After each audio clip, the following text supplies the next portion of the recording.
어젯밤 이번 겨울 첫 눈이 내렸죠. 어렸을 때는 눈이 내리면 마냥 좋기만 했는데 좀 더 큰 후에는 집이나 학교나 직장에서 이제 눈도 치워야 하고 또 눈길을 걷는 것도 좀 불편하고 낙상의 위험도 있고 그리고 무엇보다도 운전할 때 평소보다 더 긴장을 해야 되기 때문에 편의와 안전의 어떤 그런 관점에서는 사실 눈을 그다지 좋아하지는 않습니다. 하지만 또 아빠가 되어 보니까 이제 어린 아이들이 눈이 내릴 때 신나고 기뻐하는 그런 모습들을 볼 때 눈이 꼭 또 싫어할 수 있는 그런 것만은 또 아니구나. 하나님께서 우리에게 주신 자연의 선물이구나라는 생각을 하게 됩니다. 성경도 눈을 자주는 아니지만 종종 언급합니다. 어떨 때는 말 그대로 하늘에서 내리는 눈을 언급하면서 하나님의 그 창조 능력에 대해 증언하기도 합니다. 욥기 37장 6절에 보면은 하나님은 눈을 명하여 땅에 내리라 하시며 적은 비와 큰 비도 내리게 명하시느니라 이렇게 말하고 욥기 38장 22절에서는 내가 눈 곳간에 들어갔었느냐 우박 창고를 보았느냐 보지 못하였지 않느냐 이 말을 하십니다. 또 어떨 때는 하나님께서 지으신 이 세상의 이치를 비유적으로 표현할 때 눈이라는 그런 말을 사용하기도 하는데 잠언 26장 1절을 보면은 미련한 자에게는 영예 또는 영광이 적당하지 아니하니 마치 비유죠. 마치 여름에 눈 오는 것과 추수 때에 비 오는 것과 같으니라. 또 이사야서 55장 6절부터 11절을 보면은 너희는 여호와를 만날 만한 때에 찾으라. 가까이 계실 때에 그를 부르라. 악인은 그의 길을 불의한 자는 그의 생각을 버리고 여호와께로 돌아오라. 그리하면 그가 긍휼히 여기시리라. 우리 하나님께로 돌아오라. 그가 너그럽게 용서하시리라. 이는 내 생각이 너희의 생각과 다르며 내 길은 너희의 길과 다름이니라. 여호와의 말씀이니라. 이는 하늘이 땅보다 높음같이 내 길은 너희의 길보다 높으며 내 생각은 너희의 생각보다 높음이라. 이는 비와 눈이 하늘로부터 내려서 그리로 되돌아가지 아니하고 땅을 적셔서 소출이 나게 하며 싹이 나게 하여 파종하는 자에게는 종자를 주며 먹는 자에게는 양식을 줌과 같이 비유죠. 내 입에서 나가는 말도 하나님의 말씀도 이와 같이 헛되이 내게로 돌아오지 아니하고 왜냐하면 방금 비유에서 비와 눈 같은 것이 내려서 소출을 냈던 것처럼 헛되이 돌아오지 아니하고 나의 기뻐하는 뜻을 이루며 내가 보낸 일에 형통함이니라. 그래서 이 긴 이사야서 55장의 이 본문에서는 요지는 하나님의 말씀은 하나님께서 작정하신 그 계획을 반드시 이루신다라는 걸 강조하는 거죠. 또 다른 곳에서는 눈이란 나병으로 인해 생긴 피부의 변화를 묘사할 때도 비유로 쓰이곤 합니다. 출애굽기 4장 6절에서 여호와께서 모세에게 이스라엘 백성이 모세의 말을 믿지 않을 경우에 모세가 보여야 할 표적으로 그의 손을 품에 넣었다가 뺄 때 그의 손에 나병이 생겨서 눈같이 된지라 라고 이렇게 말하기도 하고 또 여러분들이 잘 아시는 것처럼 민수기에서 11장을 보면 아론과 미리암이 이제 모세를 비방했을 때 그때 10절을 보면은 미리암은 나병에 걸려 눈과 같더라 이제 이런 식으로 표현하곤 합니다. 또 열왕기하 5장에서는 게하시가 이제 그런 일을 겪게 됐죠. 나만의 재물을 탐했다가 이제 그런 일을 겪었습니다. 그런데 이제 어떤 경우에는 죄로부터의 정결함을 묘사할 때 눈이라는 표현을 사용하기도 합니다. 그래서 밧세바와 가늠한 다윗이 시편 51편 7절에서 이렇게 고백하죠. 우슬초로 나를 정결하게 하소서. 내가 정하리이다. 나의 죄를 씻어주소서. 내가 눈보다 희리이다. 또 이사야서 1장 18절에서 하나님께서 이렇게 말씀하십니다. 오라 우리가 서로 변론하자. 너희의 죄가 주홍 같을지라도 눈과 같이 희어질 것이요 진홍 같이 붉을지라도 양털같이 희게 되리라. 올해 첫눈을 맞이해서 거룩하신 하나님께서 친히 정결하게 하셔야만 눈처럼 희어질 수 있는 인간의 어두운 죄의 그 심각성에 대해 좀 생각하는 시간을 갖고자 합니다. 인간의 죄의 심각성을 우리가 신학 용어로 전적 타락이라고도 말하는데, 이것을 우리가 잘 알아야 하는 이유는 누군가가 구원을 받기 위해서는 우리가 얼마나 심각한 죄인인지를 깨달아야 비로소 우리가 십자가의 절대적인 필요성을 실질적으로 인지하게 되기 때문에 그렇습니다. 자기의 죄의 심각성이 그렇게 사실상 그렇게 심각하지 않다라고 생각하는 사람들은 십자가를 절실하게 찾을 이유를 느낄 수가 없죠. 그렇기 때문에 우리가 성경에 말하는 바와 같이 정말로 죄가 많다, 정말로 우리가 원래는 타락한 존재다라는 사실을 우리가 깊이 알고 있어야 되고, 그리스도인이라면 더더욱 이 사실을 고백할 뿐만 아니라 굉장히 중요하게 여겨야 됩니다. 왜냐하면 이 교리를 우리가 인정을 했을 때, 사실인데 이 교리를 우리가 인정했을 때 비로소 십자가를 통해 빛나는 하나님의 은혜가 더욱더 찬란하게 비치기 때문에 그렇습니다. 하지만 안타깝게도 여러분도 복음을 전하면서 겪으셨을 수도 있고, 아니면 과거의 경험을 통해서도 생각해 볼 수 있겠지만은, 사람들은 이 교리를 별로 좋아하지 않습니다. 사람들은 자기가 죄인이라고 말하는 어떤 그런 것을 좋아하지 않습니다. 싫어합니다. 거기에 거부 반응을 일으킵니다.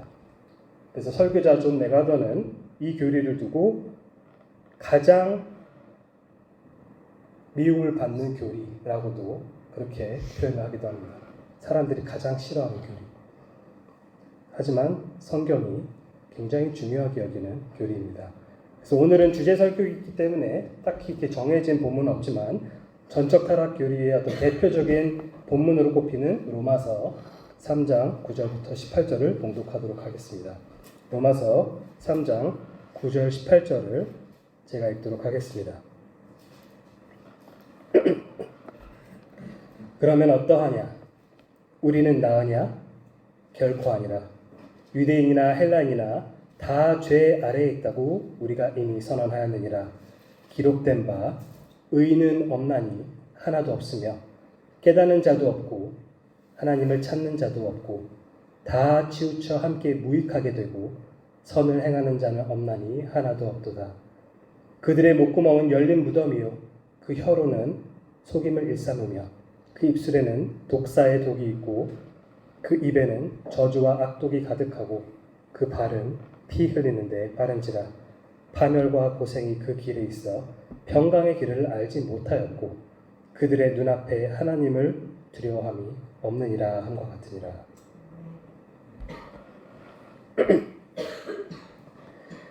전적 타락 교리는 이제 교회에 오래 계셨던 분들은 중간에 한 번씩 이렇게 주워 들으셨을 거라고 생각하기 때문에 뭔가 익숙한 표현이라고 이제 생각하실 텐데, 잘 이해를 하고 계신 분들도 계시겠지만은 종종 오해를 받는 경우들도 있습니다. 이 교리가 오해를 받는 경우들이 있는데, 전적 타락이라는 것은 사람이 죄의 잠재력을 최대한 발휘해서 최대한 죄악된 삶을 산다는 그런 뜻이 아닙니다. 전적으로 타락했다는 말은 인간이 다들 자기가 악할 수 있는 만큼 최대한 악한 존재들이다 라고 가르치는 그런 교리가 아닙니다. 그 의미가 아닙니다. 세상의 모든 사람들이 동일한 수준으로 가장 최악의 죄인이라는 뜻이 아니라는 겁니다. 모든 사람들이 뉴스에서 종종 접하게 되는 어떤 살인이나 어떤 성범죄와 같은 어떤 그런 죄를 범하는 것은 아니죠. 다들 죄인이지만 다들 그런 범죄를 저지른 것은 아닙니다. 그리고 또 불신자들도 인간적인 관점에서 봤을 때 나름 선한 행위를 하기도 하고, 그래서 가끔 이제 안타깝게도 교회 다니는 사람보다 교회 안 다니는 사람이 더 착한 것 같아, 뭐 이런 얘기도 나오는 것 중에 하나가, 한편으로는 이제 교회 다니는 누구인지는 모르겠지만은 그 사람이 이제 올바른 그리스도인다운 모습을 보이지 못하는 어떤 안타까움을 드러내기도 하지만, 동시에 믿지 않는 사람들도 어느 정도는 어떤 선한 모습을 보일 수 있다라는 것을 시사하기도 하죠. 그래서 불신자들도 인간적인 관점에서 나름 선한 행위들을 하기도 하고 또 다른 사람들에게 친절하게 대하기도 하고 도덕적인 그런 결정들을 내리곤 합니다. 근데 이것은 사람 안에 자체적으로 선한 어떤 그런 요소들이 남아있기 때문에 그런 것이 아니라 하나님의 일반 은혜가 이 세상이 철저히 악으로 뒤덮여서 혼돈의 상태가 되지 않도록 질서를 유지시켜 주시기 때문에 그런 겁니다.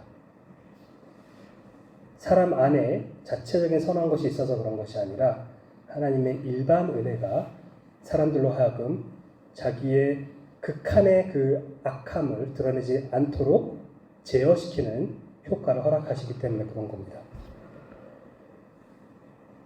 일반 은혜라는 것은 신자와 불신자 모두가 차별 없이 공통적으로 누리는 은혜입니다. 마치 눈, 비, 햇살 이런 것들이 포함되고 더 나아가 양심도 포함됩니다. 성경은 하나님께서 일반 은혜 중 하나로 사람 안에 양심을 허락하셔서 그것이 일종의 옳고 그름의 어떤 나침반이 된다고 그렇게 가르칩니다. 물론 이 양심이 옳고 그름의 절대적인 지표가 되는 것은 아닙니다.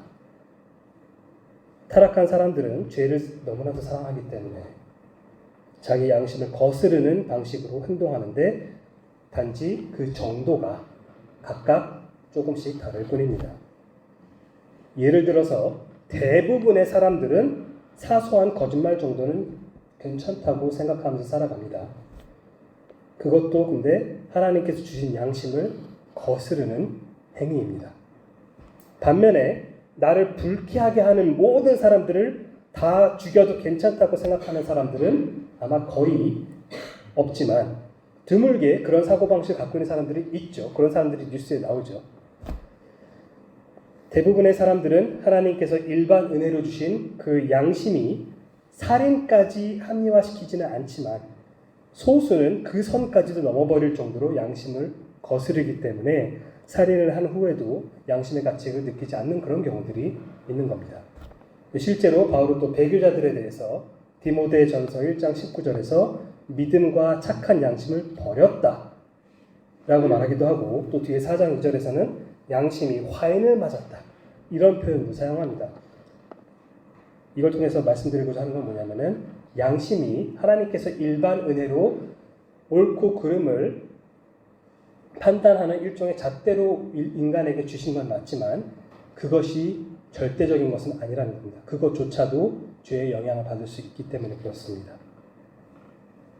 자, 전적 타락이 그러면은 무엇을 의미하는가? 아까는 의미하지 않는 것에 대해서 말씀드렸는데 의미하는 것, 올바른 의미가 무엇이냐면 전적 타락이라는 것은 아담으로부터 물려받은 부패한 본성이 곳곳에 퍼져 있다, 만연해 있다는 뜻입니다. 기본적인 의미가. 즉 사람의 모든 측면이 죄로 인해서 오염되어 있다라는 뜻입니다. 우리의 모든 측면이.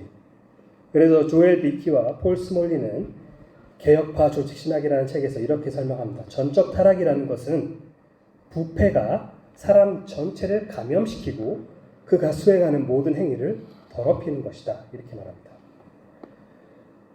자, 이 전적 타락에는 크게 이제 세 가지 특성이 있다고 말할 수 있는데 첫째는 이거는 자연적이고 둘째는 보편적이고 셋째는 포괄적이라는 것입니다.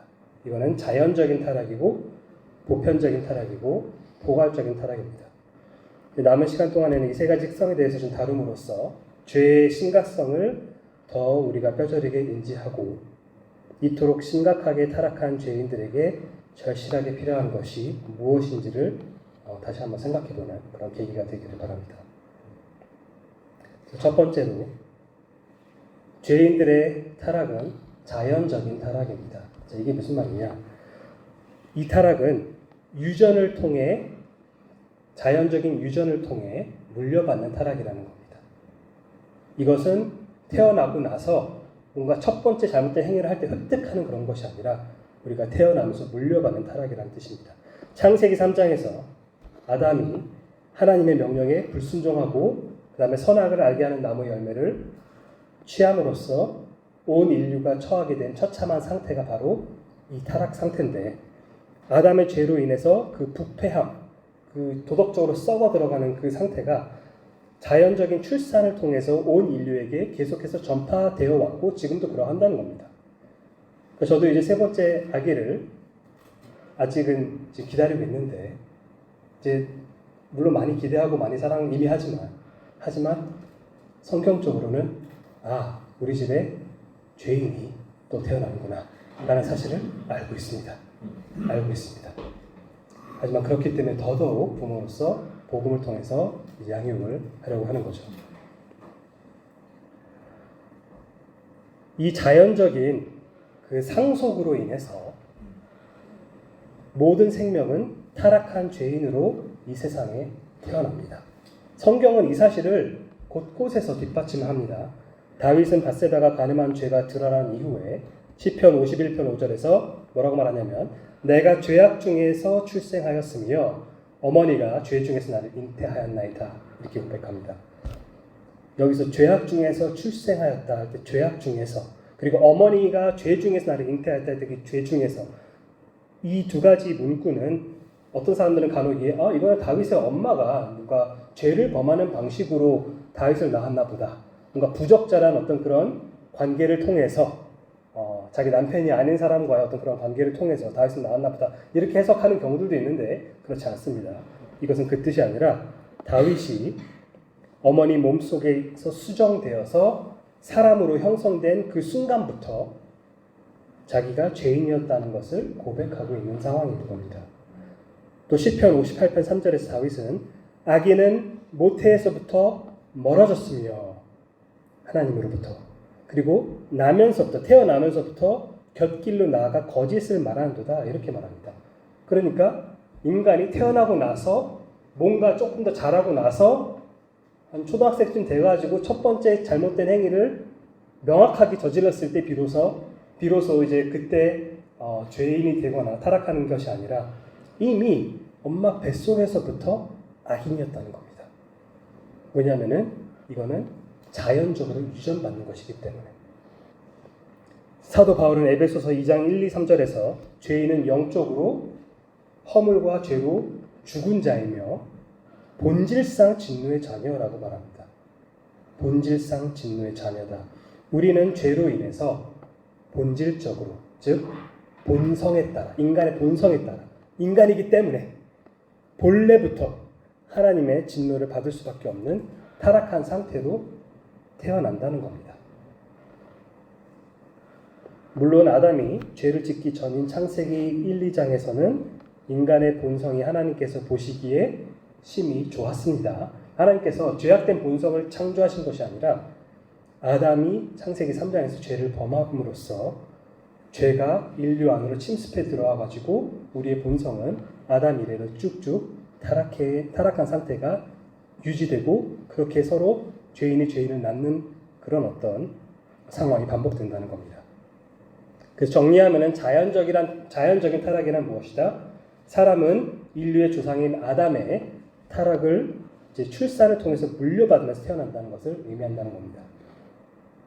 단 하나의 예외는 바로 성령의 초자연적인 보호하심을 통해서 잉태된 예수 그리스도입니다. 그분만이 아담의 타락을 물려받지 않았습니다. 그렇기 때문에 사실은 이거는 오늘 주제와는 크게 상관없지만은 예수 그리스도의 동정녀 탄생을 우리가 고백하고 인정해야 되는 것이 그토록 중요한 이유 중에 하나입니다. 이거는 나 믿고 싶지 않은, 잘 안 믿겨지는 부분이라서 별 와닿지 않으니까 그냥 건너뛸래가 아니라 예수 그리스도께서 성령으로 잉태되었기 때문에 아담의 죄를 물려받지 않은 겁니다. 자, 두 번째로 우리가 전적 타락이라고 말할 때 두 번째 특징 중 하나는 보편적인 타락이라는 겁니다. 보편적인 타락. 전적 타락의 두 번째 특성이 바로 보편적인 타락인데, 다시 말해 타락은 이 세상에 존재한 모든 사람에게 동일하게 적용되는 영적 상태라는 겁니다. 성육신으로 이 땅에 오신 하나님의 아들 예수 그리스도를 제외하고는 그 어떤 예외도 없습니다. 성경은 이 부분에 대해서도 명확하게 이야기를 합니다. 열왕기상 8장 46절을 보면은 솔로몬이 이스라엘의 온 회중 앞에서 했던 어떤 공적인 기도가 있는데 그 기도 중에서 무슨 말을 하냐면은 범죄하지 아니하는 사람이 없사오니, 범죄하지 아니한 사람이 없사오니. 또 솔로몬은 말년에 자기 삶을 돌아보면서 썼던 그 전도서에서도 동일한 말을 하는데 전도서 7장 20절에서 선을 행하고 전혀 죄를 범하지 아니하는 의인은 세상에 없다. 세상에 없다. 또 마찬가지로 솔로몬의 아버지인 다윗 또한 시편 143편에서 주의 종에게 심판을 행하지 마소서, 주의 눈앞에는 의로운 인생이 하나도 없나이다. 주의 눈앞에는 의로운 인생이, 의로운 사람이 하나도 없나이다. 이렇게 고백합니다. 신약 성경도 일관되게 증언하죠. 아까 봉독했던 로마서 3장 9절부터 18절에서 바울은 인류의 어떤 그런 보편적인 죄성을 강조하기 위해서 구약 성경의 여러 가지 구절들을 가져다 인용하면서 인간의 선함을 단도직입적으로 부정합니다. 그러면서 의인은 단 한 명도 없고 깨닫는 자도 단 한 명도 없고 하나님을 찾는 자도 단 한 명도 없고 하나님께서 인정하실 만한 선을 행하는 자도 단 한 명도 없고 하나님을 두려워하는 자도 단 한 명도 없다라고 말합니다. 그런 다음에 바울이 3장 19절에서 율법의 역할에 대해 이렇게 말합니다. 율법의 역할은 모든 입을 막고 온 세상으로 하나님의 심판 아래 있게 하는 것이라고 말합니다. 모든 사람들은 다 하나님의 심판 아래에 원래 놓인 존재들입니다. 그리고 23절에서 한 번 더 굳이 못을 박죠. 보편적인 타락에 대해서 이렇게 말합니다. 모든 사람이 죄를 범하였음에 하나님의 영광에 이르지 못하더니. 다시 말해서 보편적인 타락이라는 것은 예수 그리스도를 제외한 모든 사람들이 타락한 죄인들이라는 뜻입니다. 모든 사람들이 타락한 죄인들이다. 세 번째로 전적 타락의 특성 중 하나는 이것이 포괄적인 타락이라는 점입니다. 포괄적인 타락이다. 타락은 단지 보편적으로 모든 사람에게만 해당될 뿐만 아니라 한 인간만을 놓고 봤을 때 그 인간의 본성의 모든 측면에 포괄적으로 침투해 있습니다. 단지 물질로 된 육체뿐만 아니라 우리의 세포덩어리인 육체뿐만 아니라 그것도 타락했지만 그래서 우리가 죽죠. 근데 비물질적인 요소인 생각, 마음, 그리고 의지 이런 것들까지도 다 타락합니다. 타락시킵니다. 생각과 마음과 의지까지도 타락시키는 것이 바로 죄입니다. 생각의 타락을 먼저 생각해 봐야 되는데 이거는 때때로 죄의 지적 효과라고도 불리는데 쉽게 말하면은 죄가 사람의 지성에 미치는 영향입니다. 죄가 사람의 생각에 미치는 영향. 로마서 1장 18절을 보면은 불신자들이 불의로 진리를 막는 자들이라고 묘사됩니다. 진리를 억제합니다. 억누릅니다. 지식적으로 진리를 받아들이지 않고 그거를 배격한다는 뜻입니다. 그러면서 21절에서는 바울이 그 생각이 그런 사람들의 생각이 허망해졌다라고 말합니다. 헛되게 됐다. 이와 유사하게 바울은 에베소서 4장 17, 18절에서도 이제부터 너희는 이방인이 그 생각에 허망한 것으로 행함 같이 행하지 말라. 그들의 총명이 어두워지고 그들 가운데 있는 무지함과 그들의 마음의 그 굳어짐으로 말미암아 하나님의 생명에서 떠나 있다라고 말합니다. 그리고 고린도전서 2장 14절에서는 육에 속한 사람은 하나님의 성령의 일들을 받지 아니하나니 이는 그것들이 그들에게는 그들이 누구죠? 육에 속한 사람들, 거듭나지 않은 사람들 그들에게는 어리석게 보임이요 또 그는 그것들을 알 수도 없나니 그것이 진리라는 사실을 받아들이는 그런 지식을 확보하지 못한다는 겁니다. 그러한 일은 원래 영적으로 분별되기 때문이라. 이건 영적으로 분별해서 알 수 있는 것들인데 그들은 육에 속해 있기 때문에 그것들을 알 수 없다는 겁니다. 이와 같은 죄는 영적인 것을 분별할 수 있는 사람의 생각을 타락시킵니다. 우리의 생각을 타락시킵니다. 그렇기 때문에 앞에서 읽었던 로마서 3장 11절에서도 바울이 뭐라고 말했냐면 깨닫는 자가 없다. 왜냐하면 우리 생각마저도 침범당했기 때문에.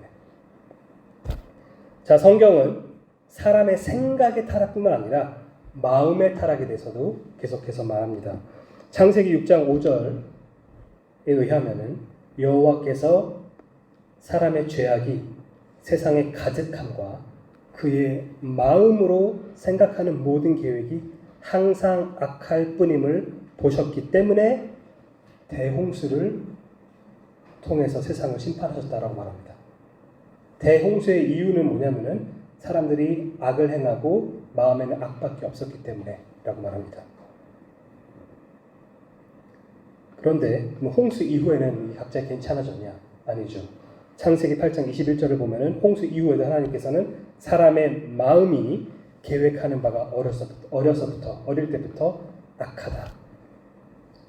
하나님께서 그거를 잘 알고 계셨습니다. 그리고 또 선지자 예레미야는 예레미야서 17장 9절에서 만물보다 거짓되고 심히 부패한 것은 마음이라 누가 능히 이를 알리요 라고 말하면서 타락해져가지고 기만하는 사람의 마음을 두고 한탄을 하고 있는 겁니다. 그리고 또 지혜의 왕 솔로몬도 타락한 죄인의 마음이 악과 광기로 가득하다는 사실을 깨닫고는 전도서 9장 3절에서 이렇게 말합니다. 모든 사람의 결국은 일반이라. 이것은 해 아래에서 행해지는 모든 일 중에 악한 것이니 곧 인생의 마음에는 악이 가득하여 그들의 평생에 미친 마음을 품고 있다가 후에는 죽은 자들에게로 돌아가는 것이다. 이게 죄인들의 기본적인 마음 상태라고 성경은 말합니다. 또 에스겔도 거듭나지 않은 사람의 마음은 하나님을 향해 끊임없이 완악하게 고집부리는 그런 마음이라고 말하면서 그거를 어떻게 표현하냐면 돌과 같은 마음이다 라고 말합니다. 돌과 같은 딱딱한 마음. 그리고 예수님께서도 사람의 마음이 악한 것으로 가득 차 있다는 사실을 누구보다도 잘 알고 계셨죠.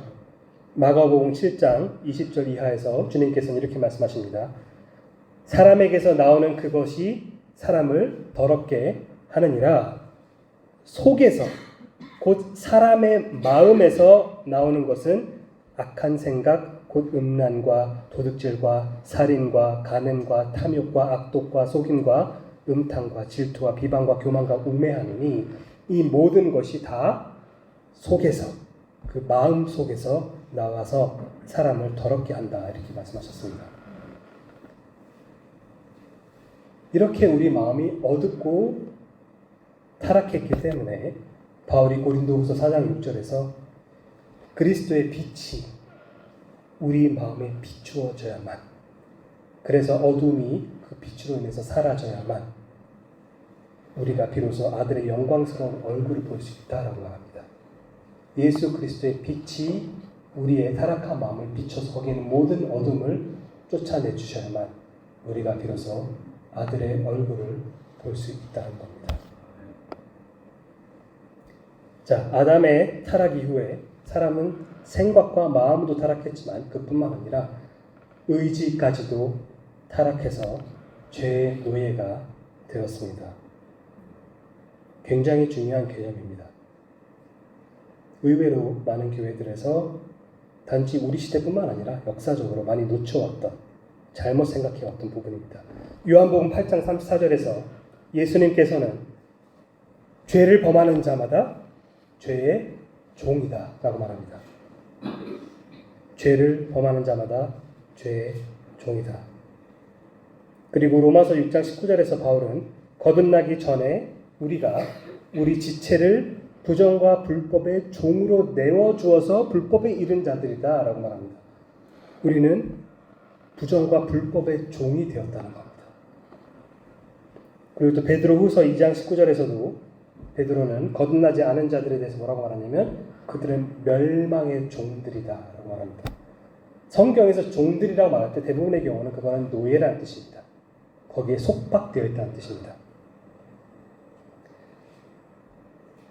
예나 지금이나 많은 교회에서 자유의지를 강조를 하곤 하는데 보통 사람들이 자유의지라고 말할 때 그들이 말하는 자유의지라는 것은 하나님께서 우리를 로봇으로 만든 것이 아니시기 때문에 우리에게 믿음을 강요하지 않으시고 우리가 자발적으로 복음을 믿고 하나님께 나아오기를 바란다는 의미로 자유의지라는 말을 사용합니다.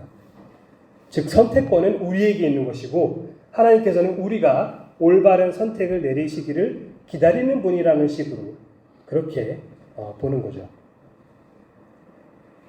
하지만 지난 2000년 동안 각 시대의 기독교를 올바르게 대표해왔던 신학자들과 설교자들은 이런 인간 중심적인 구원론을 철저히 배격해왔습니다. 예를 들어서 교부들 중에 어거스틴이라는 그런 사람도 있고 특히 이제 나중에 종교개혁 시대에 가서 마틴 루터, 존 칼빈 등등의 대부분의 종교개혁자들과 그리고 청교도들과 그 이후에 나중에 여러분들 잘 알고 있는 조나단 에드워즈, 찰스 스펄전, 제이씨 라일, 마틴 로이드 존스 이런 사람들이 다 구원이라는 것은 사람의 자유의지로 이루어진 것이 아니라고 그렇게 이구동성으로 외쳐왔습니다. 조금 전에 인용한 몇 가지 구절들만 생각해 보더라도 성경은 일관되게 죄인들을 죄에 매여 있는, 속박되어 있는 그런 종이라고 묘사를 합니다. 타락이라는 것은 죄인의 의지의 영역에까지 침투해 들어갔기 때문에 우리 의지까지도 사로잡았기 때문에 죄인에게는 복음을 믿을지 말지를 뭔가 스스로 중립적으로 선택할 수 있는 그런 상태가 아닙니다. 그런 상태가 아닙니다. 하나님께서는 사람을 로봇으로 만들지 않으셨지 않느냐라는 말로 비성경적인 자유의지를 옹호해서는 안 됩니다. 그렇게 생각해서는 안 됩니다. 성경적인 이해가 아닙니다. 오히려 그런 비유보다는 마약 중독자를 한번 떠올려 보시기 바랍니다. 마약 중독자. 마약 중독자에게 강제적으로 뭔가를 하라고 하는 것이 아니라 만약에 우리가 가가지고 너가 원하는 게 뭐니? 라고 물어본다면 뭐라고 대답할 것 같습니까? 나 마약 더 하고 싶어. 내가 원하는 게 그거야. 마약 더 하게 해줘. 마약을 더 줘. 이렇게 말하지 않겠습니까? 왜냐하면 이미 자기가 노예인 상태입니다. 어디에? 마약에. 그러니까 누가 그 사람에게 너 마약 더 해. 그 사람이 싫어하는 거를 더 억지로 시키는 것이 아닙니다.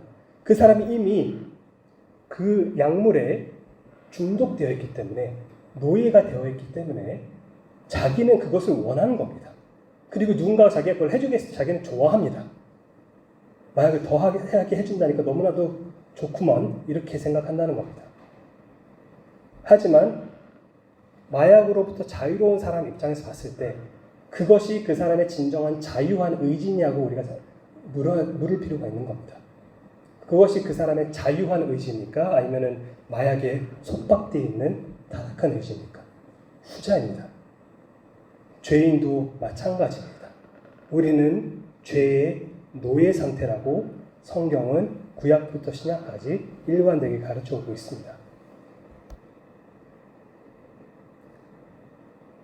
그게 우리의 영적 상태이고 그래서 특히 16세기 때 굉장히 유명한 논쟁 중에 하나였던 마틴 루터와 그리고 에라스무스라는 로마 카톨릭교회 학자가 서로 논쟁을 해왔는데 에라스무스가 자유의지론이라는 책을 냅니다.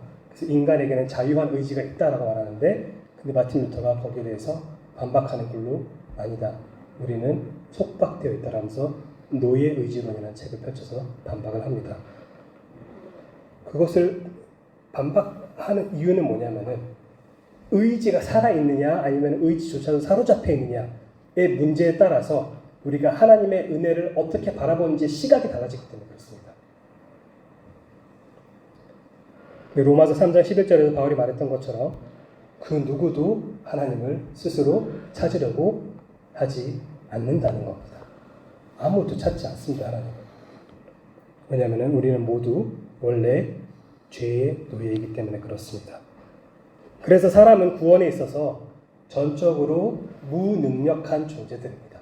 우리가 스스로 뭔가를 할 수 있는 게 없습니다. 완벽한 삶을 살 수 있는 것은 말할 것도 없고 당연히 못하고, 뿐만 아니라 복음을 믿을래 말래라는 선택권이, 복음을 믿을래 말래라는 초청이 우리 앞에 놓였을 때 우리 스스로는 정말로 믿을래라는 진정한 의미로서, 구원받는 의미로서 우리가 그 복음을 정말 취해서 영생을 누릴 수 있는 길이 없다는 겁니다. 스스로는. 왜냐하면 우리가 택하지 않기 때문에.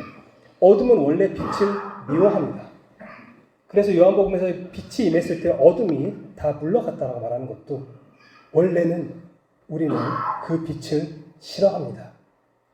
우리 마음이 그걸 원치 않습니다. 우리가 원하는 마약이 아니기 때문에 그렇습니다. 우리 주 예수님께서. 그래서 우리는 스스로 우리 자신을 어떤 면에서도 구원에 이르게 할 수 없다라는 겁니다. 그래서 욥기 14장 4절에서 욥은 누가 깨끗한 것을 더러운 것 가운데서 낼 수 있으리까? 하나도 없나이다 라고 이렇게 탄식하고, 또 예레미야 13장 23절에서 하나님께서 오히려 이렇게 질문하십니다. 구스인이, 에디오피아인이 그의 피부를, 표범이 그의 반점을 변하게 할 수 있느냐? 거기에 대한 답은 당연히 없다입니다. 없다. 근데 하나님께서 계속 말씀하시는 것이 할 수 있을진데 악에 익숙한 너희도 그럼 선을 행할 수 있으리라. 너희들은 악한 일을 일삼는데 너희들이 어떻게 스스로 선한 사람이 되겠느냐라는 겁니다. 모든 사람이 악하기 때문에 당연히 선한 일을 할 수 없다는 겁니다. 우리는 악을 사랑하지 선을 사랑하지 않습니다. 원래는. 그래서 예수님께서는 요한복음 3장에서 니고데모에게 뭐라고 말씀하셨죠? 사람이 거듭나지 아니하면 하나님의 나라를 볼 수 없느니라. 근데 문제는 거듭난 걸 어떻게 합니까? 우리가 스스로 다시 태어날 수 있습니까? 아니죠. 아무도 스스로 다시 태어날 수 없기 때문에 인간적으로는 불가능한 일이라는 겁니다. 예수님께서 그걸 몰라서 질문하신 게 아닙니다. 그걸 깨달으라는 겁니다. 니고데모에게. 너가 스스로 할 수 없다는 것을 왜 알지 못하느냐? 오직 성령의 초자연적인 역사만이 사람을 거듭나게 할 수 있는 겁니다. 그분께서 생명을 주시는 분이시기 때문에 그렇습니다. 예수 그리스도께서 2000년 전에 십자가 위에서 성취하신 구속사역을 토대로 성령께서 예수 그리스도를 통한 그 생명을 각 사람이 정말 하나님의 때에 우리를 거듭나게 하실 때 하나님께서 먼저 나서셔서 우리를 새로운 피조물을 짓는 그 순간 우리는 죽은 상태에서 살아나게 되고 눈먼 상태에서 눈을 뜨게 되고 믿음이 없는 상태에서 은혜로 믿음을 받게 되는 겁니다. 그래서 우리가 비로소 이제 믿겨집니다 라고 말할 수 있는 겁니다.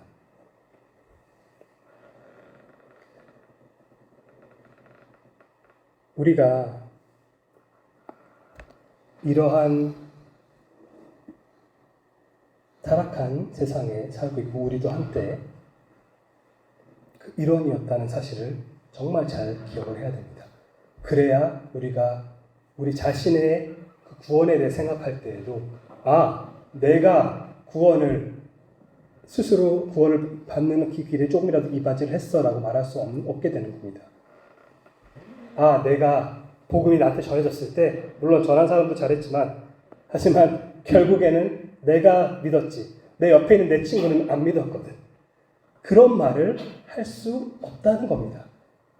두 사람 중에 한 사람이 정말 믿고 한 사람이 믿지 않았다면은 그것은 철저히 하나님께서 한 사람에게 은혜를 주시고 한 사람에게 은혜를 주지 않으셨기 때문에 그렇다는 것을 깨달아야 한다는 겁니다. 그렇게 되었을 때 이 사실을 아는 것은 단지 거듭나지 않은 사람들만 알아야 되는 것이 아니라 그리스도인들을 바르게 이해를 해야 됩니다. 왜냐하면 우리는 우리에게 구원을 허락하신 하나님께 평생 동안 영원토록 영광을 돌려드리는 삶을 살아야 되는데 이거에 대한 기본적인 이해가 우리 안에서 엇나가 있으면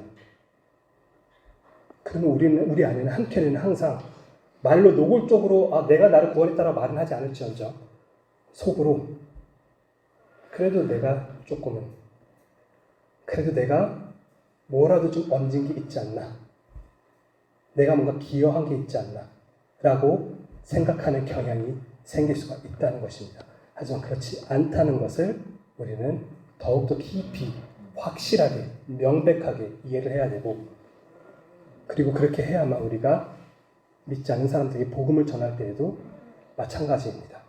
우리가 우리 어떤 인간적인 어떤 설득력으로 설득시켜가지고 내가 조금만 더 복음을 잘 전했으면 그 사람이 너무 왔을 텐데 내가 그 말을 그때 안 해가지고 물론 최선을 다해서 성경적으로 진리를 전하는 거 너무나도 중요하지만 우리가 기억해야 될 것은 우리는 어디까지나 도구에 불과하고 하나님께서 우리를 통해서 초자연적인 기적을 일으키실지 말지를 스스로 결정하신다는 겁니다. 그거는 하나님의 주권에 해당되는 일입니다. 그 고집스러운 내 앞에 있는 믿지 않는 저 친구가 저 이웃이 믿지 않는 이유는 저 사람도 한때 내가 그랬듯이 내 온 존재가 내 생각과 내 마음과 의지까지 그랬듯이 저 사람도 지금 동일하게 그 죄에 사로잡혀 있다는 사실을 기억하고 우리가 그래서 할 수 있는 게 무엇입니까? 계속해서 그 사람을 위해서 기도하고 왜 기도합니까? 왜냐하면 하나님께서 역사해 주셔야 되기 때문에 내가 할 수 없기 때문에 하나님께서 역사해 주시기를 기도하고 동시에 우리가 계속해서 할 수 있는 것은 그 사람들에게 복음을 전하는 겁니다. 왜냐하면 복음을 통하지 않는 방식으로 성령께서 그 사람들을 거듭나게 하지는 않기 때문에 그렇습니다. 그래서 우리가 말씀을 전파해야 합니다. 그리스도를 전해야 됩니다. 그리고 그렇게 할 때 하나님께서 적시에 그 사람이 정말 구원받을 사람이 맞다면 하나님께서 놀랍게 구원시켜 주실 것입니다. 그래서 우리가 이 전적 타락이라는 어떻게 보면 조금 많은 사람들이 좀 무관심해하거나 아니면 듣고 싶지 않아 하는 어떤 그런 교리일 수도 있지만 우리가 이거를 오히려 더 잘 이해함으로써 우리가 어떤 상태에서 건짐을 받았는지를 잘 깨닫고 더 깊이 고백하고 하나님께 찬양 올릴 때 하나님께서 우리를 통해 더 많은 영광을 받지 않을까 생각합니다. 찬양으로 하나님께 영광 올려드리도록 하겠습니다.